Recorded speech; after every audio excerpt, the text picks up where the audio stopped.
Барлықтарыңызға сәлем, сіздермен бірге Аружан, менің каналыма қош келдіңіздер. Және де бүгін осындай меренговый рулет жасап үйренетін боламыз. Ең алдымен қажетті ингредиенттерді дайындап аламыз. Ол ақуыз, қант, лимонная кислота, крахмал.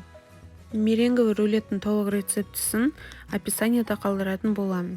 Ең алдымен ақуызды миксерлейтін ыдысымызды дайындап аламыз. Ол ыдыс құрғақ болу керек, және де оған ешқандай сарыуыздың бөлігі түспеу керек.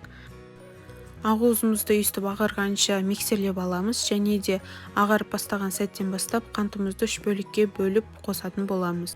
Қантымызды толық салып болған соң оған лимонная кислота қосатын боламыз. Меренгамыздың дайын болғанын оның өзінің формасын ұстағанынан байқасақ болады.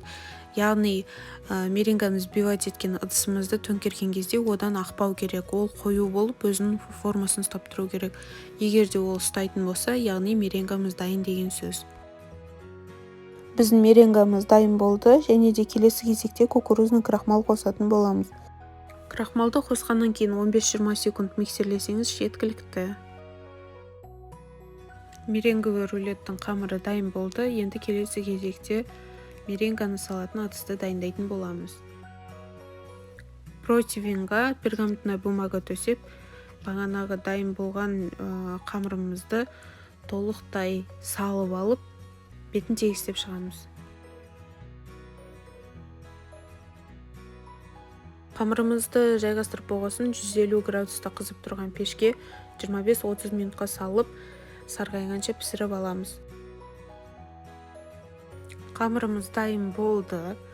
Енді бұны ыстық күйінде екінші пергаментқа аударып алып, пергаментті алып тастап, толығымен суығанша күтетін боламыз. Меренгамыз суып жатқан кезде кремге кірісеміз. Сливкимізді құятын ыдысымыз міндетті түрде құрғақ болу керек, және де кілегей салқындатылған болу керек. Тоңазытқыштан шыққан кілегей болу қажет.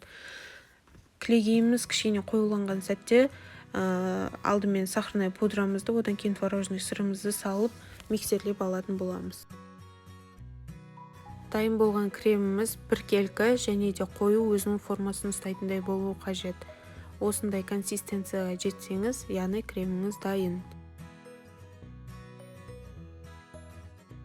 Дайын болған кремнің кішкене бөлігін алып қалып, қалғанын бәрін меренгамыздың үстіне салатын боламыз.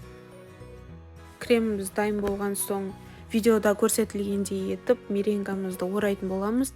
Меренганы орамас бұрын ішіне қалаған жеміс-жидектеріңізді немесе жаңғақ салсаңыз болады.